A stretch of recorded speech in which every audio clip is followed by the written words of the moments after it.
Today I've got a fun project to share with you. I have two different ways that we're going to be adding colour to our cards. Hello and welcome back to another Take Two with Therese at Altenew, and I have really easy projects to share with you today. And I saw this colour combination recently and just fell in love with it, so I thought I'd share with you how you can incorporate colour combinations into different projects. So I've got the coffee break and the seashore sets of cardstock. Now I know that my card front, it's an A2 finish size, so I know that it's 5.5 inches. So what I decided to do was cut one of these pieces at 1.5 inches and the remaining 4 colours at 1 inch. That way I know that it's going to fit vertically on my card front. So I'm going to start by making a striped background. And these are such pretty colours together. I've got a piece of Nina 80-pound cardstock and I'm adding some of the A4 double-sided adhesive to the front of this, and then I can just line my colours up and attach them down.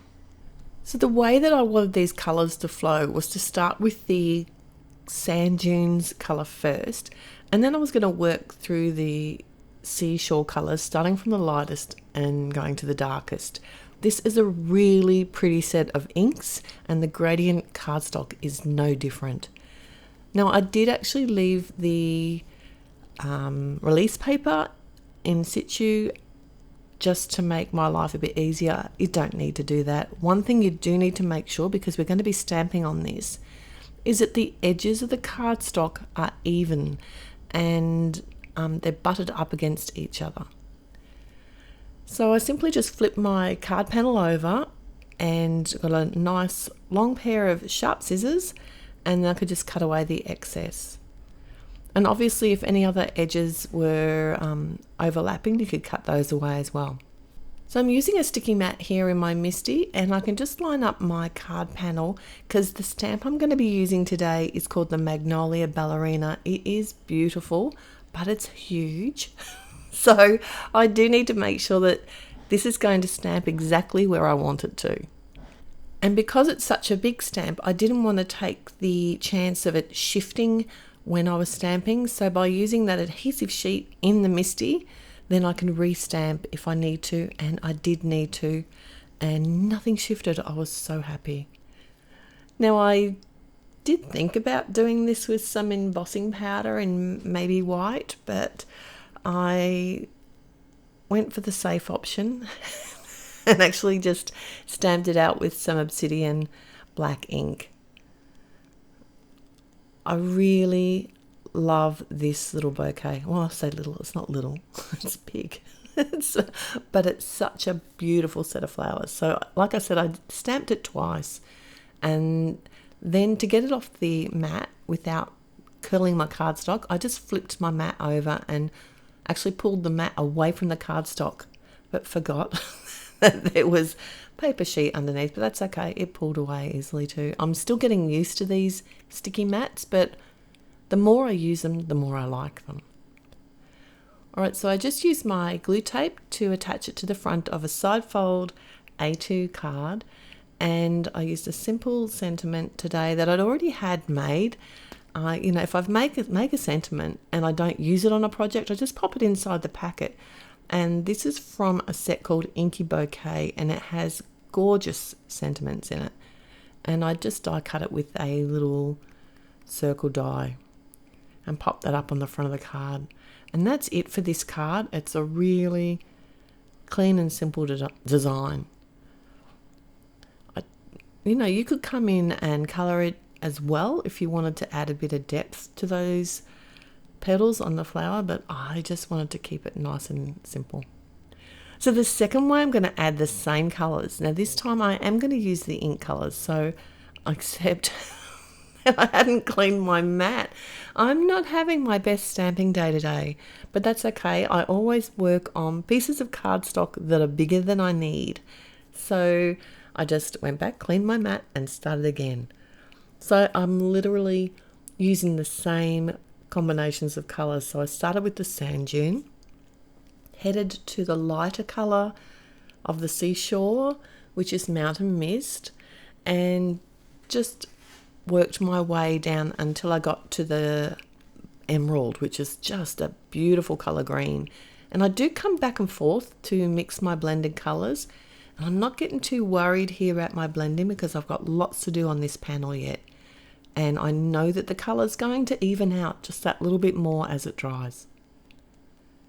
So I'm going to use the Magnolia Ballerina yet again, but this time I'm using the 3D embossing folder. The sandwich for this in my Big Shot, this is the one that works really well for me, is tab 2 with the cardstock in the 3D folder and then just one plate on top.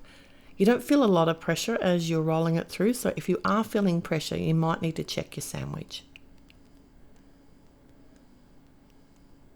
And these colours just make me happy, and that 3D Magnolia Ballerina even happier. Okay, so I wanted to add more to this card. This is almost getting a mixed media for me. I've got one of the detailed blending brushes, and this is one of the pigment inks. It's the Enchanted Gold. It's so pretty. And I've put that on the center of the flowers with the brush, but then I'm coming in with a white pigment ink.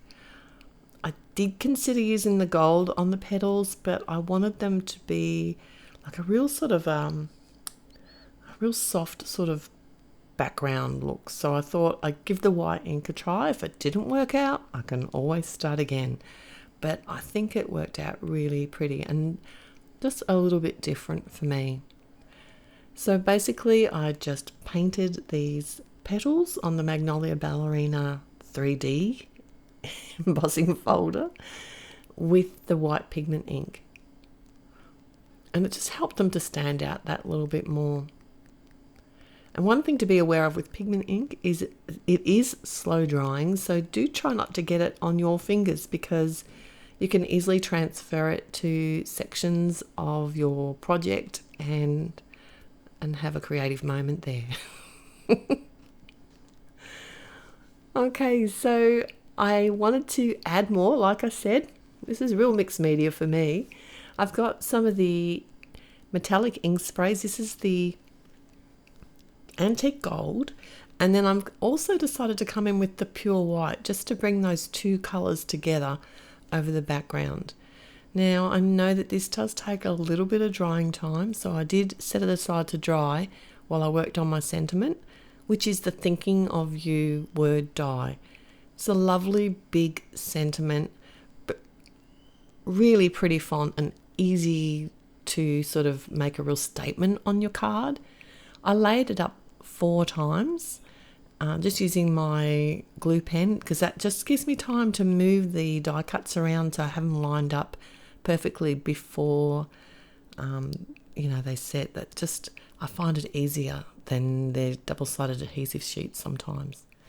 I use the liquid glue to adhere it to the front of the card because I know that that's got the pigment ink on there as well as the dimension from the 3D embossing folder, so the liquid glue's got a nice strong hold. And I did add a few of the satin white sequins as well. I hope you're inspired to have a look at your colours and maybe give some colour combos a try in different ways. Thanks so much for joining me here today. I'm going to link a couple more videos here using colour combinations in different ways. I hope you have a moment to take a look at them. I really do appreciate every visit that you make here. If you liked today's video, please click on the thumbs up button to let me know that you did. And if you haven't already, it'd be great if you could subscribe. I'll look forward to seeing you again here real soon. Till next time, happy paper crafting. Bye.